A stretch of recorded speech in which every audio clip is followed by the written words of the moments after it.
జిగటగల ఊబిలో పడి ఉండగా నా అడుగులు స్థిరపరచి నిలిపితివయ్యా. హిసోపుతో నన్ను కడుగుము యేసయ్యా, హిమము కంటెను తెల్లగా మార్చయ్యా.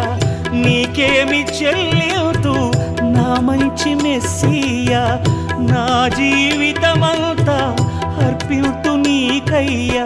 ప్రేమ కరుణ నీ కృప చాలు, ప్రేమ కరుణ నీ కృప చాలు. చాలునయ్యా చాలునయ్యా నీ కృప నాకు చాలునయ్యా, నీ కృప నాకు చాలునయ్యా.